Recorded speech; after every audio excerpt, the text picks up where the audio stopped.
Activation et protection de fonctions. Alors, tout d'abord, la fonction alcool. La fonction alcool, de par l'électronégativité de l'oxygène, a une charge delta- sur l'oxygène et delta plus sur le carbone. Et donc, on a par effet un delta- sur le carbone bêta. Alors ici, le H est un site acide et le O est un side nucléophile faible. C'est une base de Lewis parce qu'elle a des doublets, parce qu'il a un doublet non liant, mais elle est faible. Et on a ici un site électrophile parce qu'il est delta+, mais qui est faible. Il peut réagir avec un nucléophile. L'activation consiste à rendre un site plus nucléophile. La protection consiste à transformer la fonction pour la rendre moins active, faire la réaction voulue et revenir après à la fonction initiale. Alors l'activation de la nucléophilie de ROH, c'est quand on veut aller mettre ce ROH sur un squelette carboné. Donc la première étape consiste à transformer ce ROH en RO-, un alcoolate qui va être plus nucléophile par attaque basique. Alors on peut l'attaquer avec l'ion amidure, NH2- ou l'ion hydrure, H-, qui ont des pKa de 40 qui sont bien supérieurs à RO-.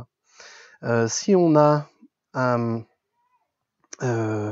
oui, alors ces ions, on va les trouver dans LiH pour l'ion hydrure, LiH, KH, NaH, qui sont des bases mais mauvais nucléophiles. Et donc il faut une différence de pKa de 4 pour que la réaction puisse être totale.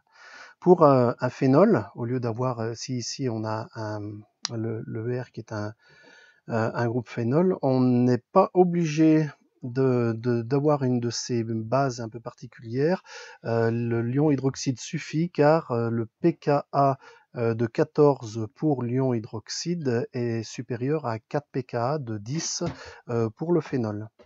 On utilise souvent le disopropylamidure de lithium, LDA, qui est une bonne base, mais qui est un mauvais nucléophile car il est très volumineux. Exemple, synthèse de Williamson pour obtenir un hétéroxyde à partir de ROH et de R'(X).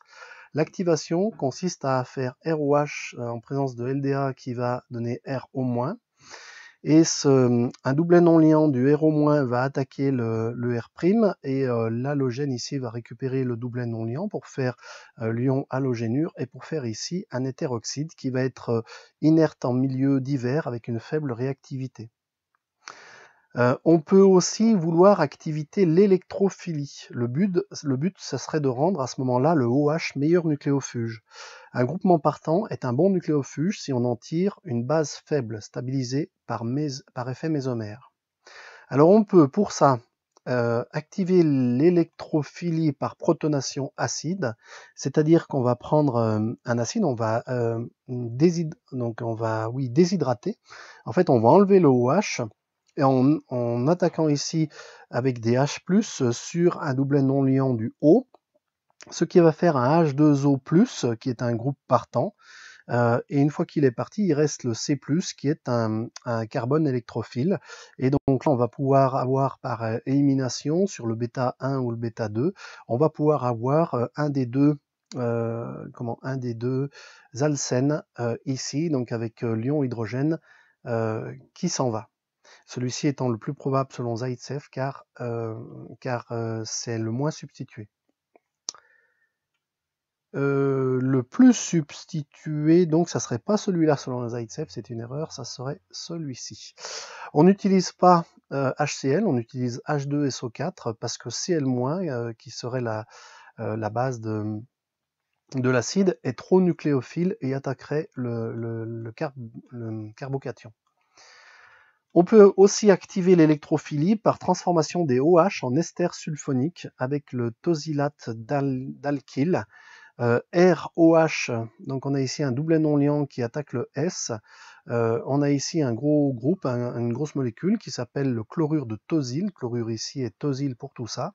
Et une fois qu'on a cette attaque ici, donc le chlore, ce doublet non liant s'en va sur le chlore, et bien on a un ROTS qui est un tosylate d'alkyle, et ceci se fait en solvant basique, par exemple la pyridine. On peut faire la même chose avec un chlorure de mésyle, Donc au lieu du groupe phényl, il y a de mésyl ici, et puis on obtient un ROME. Dans les deux cas, c'est un bon groupe partant. C'est plus facile si l'alcool est primaire que si l'alcool est secondaire ou tertiaire, notamment à cause de l'encombrement stérique.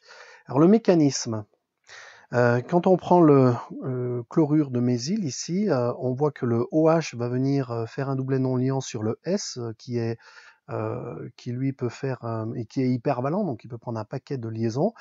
Toutefois, cet apport d'un doublet non liant va repousser le doublet sur le O, qui va être donc chargé moins. Et ici, on va avoir le ROH qui va être plus, parce que le doublet est entièrement parti ici, donc même s'il est venu se raccrocher,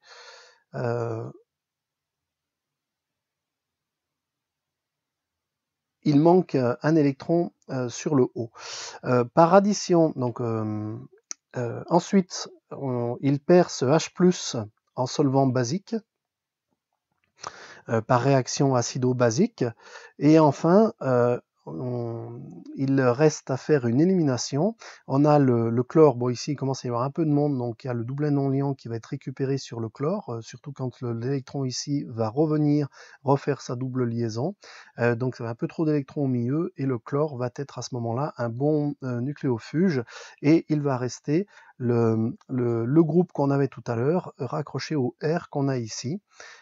Et ça, c'est un bon groupe partant, parce que cette base ici, donc une fois qu'on aura, l'ion-tosylate est une base faible encombrée, mais qui est stable parce qu'elle est stable par mésomérie. On a ce doublet non liant ici qui peut occuper plein de positions, ce qui en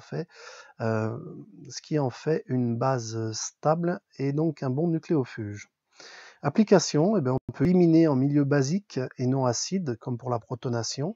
On peut faire une élimination, parce que pour faire une élimination, on va former des alcènes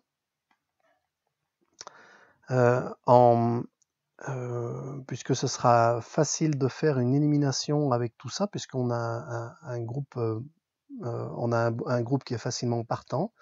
On peut aussi former des halogénés, ROH qui va faire ROTS, et si on le traite avec de l'iodure de sodium, I étant meilleur nucléophile que OTS, ça c'est un nucléofuge, c'est un bon nucléofuge, un groupe partant, eh bien lui il va pouvoir prendre la place du OTS, c'est-à-dire du OH, pour faire un halogénure. Ou enfin on peut aussi former des époxydes à partir d'un alcène. On a une attaque par le H2O2, l'eau oxygénée, qui va faire un diol. Et ce diol va être... ce diol, en fait, va réagir, va faire une élimination parce qu'il y a le OTS qui est un bon groupe partant. Donc il y a ici le doublet non liant qui va pouvoir se mettre sur celui-là, et parce que celui-ci, du coup, il manquera une liaison. Et l'oxygène en profitera pour récupérer le doublet, le doublet avec l'hydrogène pour faire un H+ qui va s'en aller. Et donc, on se retrouve avec l'époxyde. Activation de la fonction carbonyle, aldéhyde cétone, CO. Alors, c'est une liaison double. Ici, c'est un site nucléophile et basique, nucléophile parce qu'il a des doublets non liants, et basique, c'est une base de Lewis aussi. Ici, on a par contre un site électrophile qui peut réagir avec un nucléophile. Donc c'est un acide faible qui permet de réagir avec une base forte. Alors, c'est un acide faible, mais un acide quand même relativement stable, parce que l'ion formé est stable par mésomérie. Le CO au- peut passer sa double liaison sur le carbone d'à côté, et donc le carbone ici, par cet effet mésomère, va se retrouver nucléophile. Se retrouver un peu nucléophile, ce qui est assez rare, car c'est en général non, il y a une incohérence. Activation électrophile. qui peut être nécessaire si on a un nucléophile qu'on veut faire réagir et qui est un peu moyen. Donc pour activer l'électrophilie de du carbone ici, eh bien on va le faire réagir, on va faire par protonation, comme on a vu tout à l'heure, avec H+, et ça c'est l'acétalisation. Donc on a R1R2CO, donc, une cétone qu'on fait réagir avec un nucléophile qui est faible, mais en présence d'un H+. Le H+, on va voir le mécanisme tout à l'heure. En présence d'un H+, on a finalement le ROH qui va venir se coller ici et il reste un OH, c'est un hémiacétal. Et quand on a une deuxième fois ce phénomène, pas tout à fait le même, qui se produit ici, on va avoir un R1R2OR, OR', et on va avoir deux fonctions hétéroxydes sur un même carbone, c'est ce qu'on appelle un acétal. Les acétals sont peu réactifs, ils résistent à beaucoup de choses, sauf à l'hydrolyse acide qui va permettre de faire la réaction à l'envers. Donc quand on veut faire cette hétéroxyde, il faut que ici on a formation d'eau à la fin, et si on veut que ça se produise, si on veut déplacer l'équilibre dans le sens 1, eh bien il faut éliminer l'eau. C'est ce que fait l'appareil de Dean Stark qui fait une distillation hétéroazéotropique. On verra tout à l'heure l'appareil. Alors H+ est pris avec oui, on va trouver l'acide dans l'acide para-toluène sulfamique, qui est ce gros machin là. Donc ici acide sulfamique, et là c'est le toluène, et donc c'est le paratoluène. C'est un acide car sa base conjuguée est stable par mésomérie. Si ici il y a le H qui s'en va, ici il y a tout un tas d'échanges d'électrons possibles. C'est un acide qui est solide et exempt d'eau, contrairement à H2SO4. C'est une base encombrée, et donc il n'y a pas de compétition avec ROH, et il est soluble dans le toluène puisqu'il a une grande ressemblance avec lui, ce qui va permettre de faire des synthèses organiques. Alors le mécanisme, c'est d'acétalisation, c'est qu'on a le R1CO, donc un des doublets non liants du O va attaquer le H+ de l'APTS. C'est une réaction acide-base, et à ce moment-là, on a le OH, mais avec un plus ici, donc il manque toujours un électron. On a le proton qui vient se fixer là, mais il manque toujours un électron. L'oxygène va récupérer le doublet non liant qui le liait au carbone, et donc ça va faire une espèce stable R1R2COOH avec un carbone qui est devenu un carbocation. Un des doublets non liants du ROH va pouvoir attaquer ce carbocation et former à son tour un R1R2COH ORH+,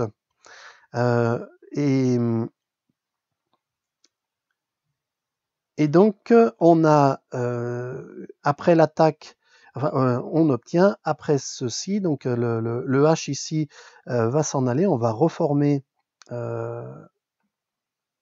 Alors non, il s'en va pas comme ça, il reste sur l'oxygène, la flèche doit être dans l'autre sens parce qu'on refait du OH. Et puis on a ici le OR, oui, donc on a ici ce doublet non liant qui vient se remettre ici. Ensuite, on va faire une activation électrophile du carbone de OH, avec donc le OH, c'est pareil, un proton vient se fixer dessus, donc on a une lacune plus, et donc un atome d'oxygène qui va à qui il va manquer des électrons, et finalement étant plus électronégatif que le carbone, il va récupérer ça et s'en aller sous forme d'eau. C'est cette eau qu'il convient d'éliminer dans l'appareil de Dean Stark. On a un autre, on va avoir encore, du coup, ah oui, ici on a loupé l'étape. Non, ici après on va faire une SN1, c'est-à-dire qu'on a toujours le ROH qui va pouvoir venir ici se fixer sur se fixer, oui, parce que cet élément ici, par mésomérie, une fois qu'on a repris ça H2O s'est en allé, on se retrouve avec le carbocation, et puis on a le ROH qui va pouvoir venir se fixer sur le carbocation, et du coup on fait un R1, R2, ROH et un autre ROH, donc OR ici et ROH ici, mais ici on a toujours la charge plus, on récupère les deux électrons sur l'oxygène, et donc on libère le H+, qui va pouvoir, qui est régénéré, donc qui est un catalyseur. L'appareil de Dean Stark qui va permettre de faire cette transformation peut se comprendre avec le diagramme de phase toluène-O. Donc ici on a un hétéroazéotrope. À 96 degrés, il se forme une phase vapeur constituée de la composition de l'hétéroazéotrope, quel que soit le X de départ. Ensuite, quand on a un réfrigérant à boule ici, eh bien ça va condenser ces vapeurs constituées à 96% de toluène, qui descend ici, mais le toluène est en haut et retombe ici, et on va s'accumuler en dessous le H2O, et on peut l'éliminer, le récupérer en ouvrant le robinet, ce qui fait qu'en enrichissant cesse le mélange en toluène et on élimine l'eau, ce qui déplace l'équilibre dans le sens de la formation du produit qui disparaît. Donc le milieu s'enrichit en toluène et s'appauvrit en H2O, c'est une acétalisation. Et on pourrait faire aussi comme ça une estérification. La réactivité, donc un alcool peut être converti en halogénure. Donc si on a un alcool primaire, on le fait réagir avec HBr et on va obtenir RBr, donc avec chauffage.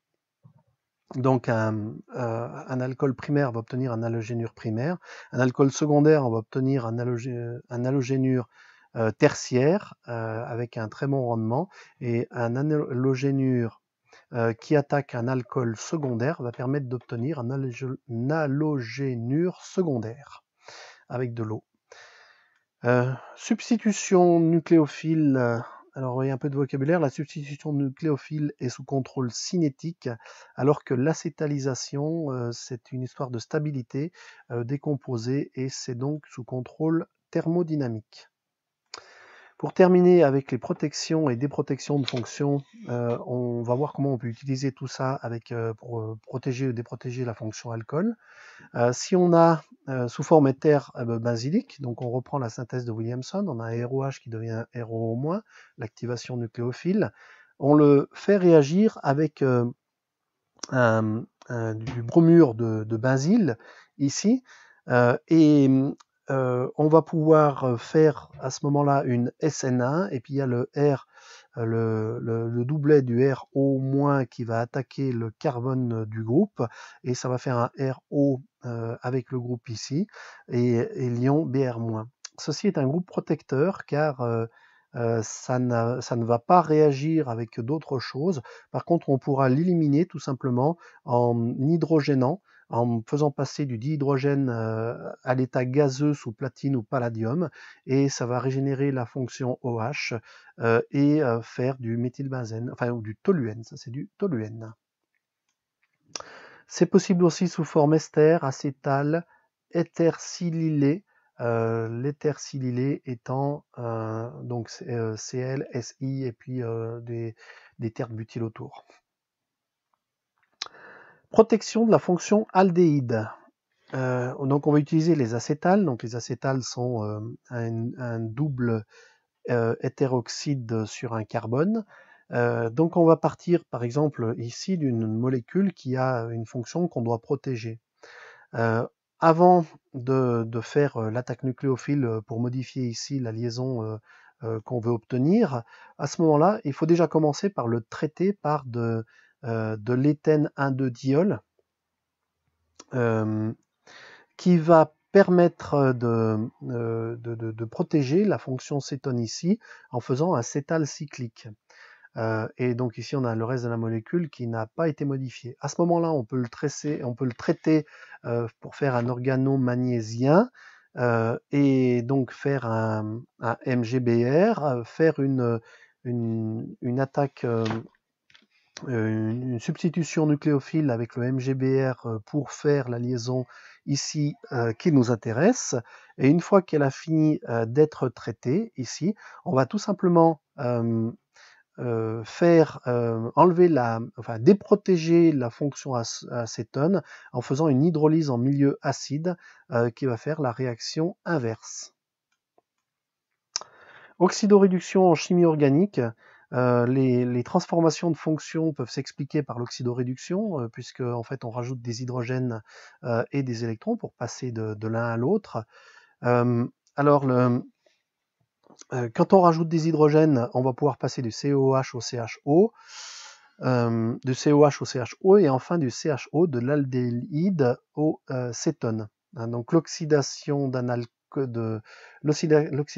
acide va donner un aldéhyde et va donner un aldéhyde, et l'oxydation d'un aldéhyde va donner un alcool, et enfin le traitement par le chlore va donner un RH. Enfin oui, on peut aussi faire une oxydation par un composé chloré ou hydrogéné ou halogéné. Les différents atomes sont plus ou moins oxydants en fonction de leur électronégativité, et on peut classer dans l'ordre pour les plus oxydants O, Cl, Br, et jusqu'à C qui est un peu C et H qui sont un peu neutres. Et de l'autre côté, les réducteurs, ça sera Li, Mg et B. La réaction est en général sous contrôle cinétique. Alors l'oxydation des alcools, c'est qu'un alcool primaire va être déshydrogéné, l'oxydation ménagée va permettre de former l'aldéhyde. Si on prend maintenant un alcool secondaire qu'on déshydrogène également, on va avoir une fonction cétone, et pour un alcool tertiaire, il n'y a pas d'oxydation ménagée possible. On peut aussi oxyder des alcènes, donc en présence d'un oxydant, et aussi de tétraoxyde d'osmium, OSO4. On va avoir comme ça une addition, et l'alcène va ouvrir ses liaisons et prendre deux fonctions alcool pour faire un diol, et pour faire un diol qui va pouvoir se trouver dans deux configurations stéréochimiques, mais à chaque fois en position 5. On peut couper les molécules de diol en faisant une coupure oxydante avec l'ion IO4-. C'est la réaction de Lemieux-Johnson. C'est l'ion périodate qui permet d'obtenir comme ça deux cétones, R1,2, RO2 et O3,4. On peut enfin réduire les composés carbonylés, donc faire les réaction inverse de tout à l'heure. L'aldéhyde ou le cétone va être à ce moment-là réduit en alcool, et pour ça on utilise le tétrahydruroborate de sodium en présence d'eau ou d'alcool. On va avoir en fait cette molécule qui va venir se fixer à chaque fois autour du NABR4 en substitution nucléophile, et une fois que le BR est tout entouré, il va garder ses doublés non liants et en formant un ion, et à ce moment-là il va libérer toutes les molécules en formant des alcools.